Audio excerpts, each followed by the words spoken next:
Good morning, church. We often long for certain qualities that we don't have. Maybe we want a great voice so we can be part of the music ministry, or maybe we want an extroverted personality, or we want to be better looking, maybe taller, slimmer, stronger, or we want to have a charismatic personality. So when we speak, thousands of people will accept Jesus. But the Bible says that we are fearfully and wonderfully made, and that each of us has the qualities in our bodies and souls that best corresponds with God's purpose. So we are made for God's purpose in whatever state we are. Psalm 139 verses 14 to 16 tells us that I praise you, for I am fearfully and wonderfully made. Wonderful are your works, my soul knows it very well. My frame was not hidden from you when I was being made in secret, intricately woven in the depths of the earth.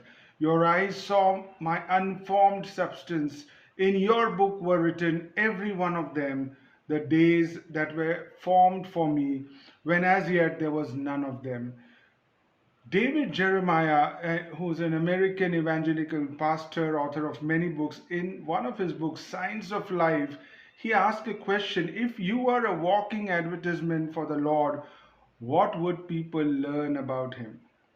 God has blessed you and people can see you. What will they see? Our life, our body, our soul, our spirit is personally designed by the ultimate craftsman, the greatest designer, the creator, the God of the universe. He has made us by his power. We are redeemed by his blood. He has made us perfectly fitted for what he intends us to do. He gave us skills, abilities, characteristics, and traits that we need in order to fulfill his plan for our life. What would you call a car that didn't have doors, windows, back seats, brakes, lights, headlights, speakers, air conditioning, automatic transmission, cruise control, anti-lock brakes, door locks, glove compartments? What would you call this car? Well, you would call this car as a racing car. The racing car is stripped down for racing. It is uniquely designed for the role for which it is intended. So we are this custom made vehicles.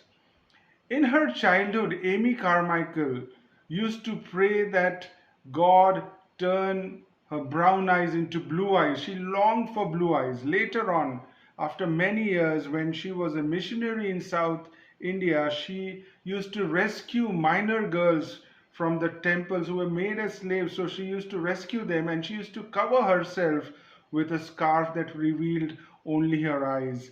If God had given her blue eyes, it would have given her identity, because in India we know that almost everyone had brown eyes. So she realized the importance of brown eyes much later.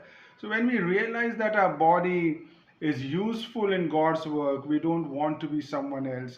We are designed for God, we are custom made vehicles for His purpose. Now, if we continue with this comparison of the racing car, we should consider that we have been given a special assignment, the assignment to share God's love, to share the gospel, to be His witness, and this will need a special fuel. So, the fuel that we have is God's love.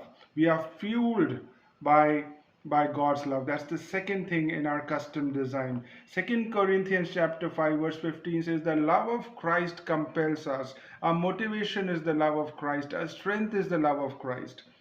Sam James, a missionary in Vietnam, writes in his autobiography that when he was on a trip to a remote village one morning, this is in Vietnam, he was in Vietnam, and in a village when he was visiting, he woke up one morning realizing that he was robbed. And when he visited the police station, he realized that the police station are also part of it. And instead of helping him, the police warned him to leave that place quietly. He was furious. He felt anger towards the very people he was seeking to win Christ. One day, a taxi driver asked him that, Sir, you have been in Vietnam for so many years. You must be liking the Vietnamese people. And Sam replied sarcastically, saying, Oh, yes, I love Vietnamese people. That night he could not sleep. He was restless. He went on his knees and poured out his heart to God throughout this night. And the Lord seemed to say to him, "My son, you're not in Vietnam because you love the Vietnamese people, but it is because I love the Vietnamese people. And I want to love them through you." So we can't manufacture this fuel of love. We have to let God fill our tanks with his sacrificial, unconditional love. Would the people see this fuel of love when they see us? Will they see that we are getting our energy, our drive from this fuel of God's love that keeps us going no matter what? The third aspect of this custom design is that we will be coming with a pre-built divine guidance system, DGS. Like cars have global positioning system, GPS, we will have DGS. That means we will rely on the owner's manual, that is the Bible.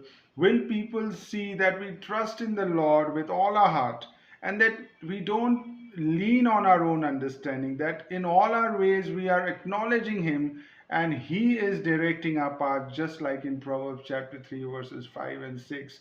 So will people see us going wherever we are led by this DGS?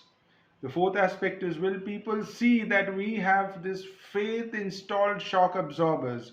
That means even after God's guidance, we will encounter bumpy road, potholes, but by faith, we will carry on. So you see, God has given us this body and soul like a custom designed vehicle, where we are designed by God Himself. We are fueled by His love. We come with a pre-built divine guidance system, DGS, and we have faith installed shock absorbers. Have a good day and enjoy the ride.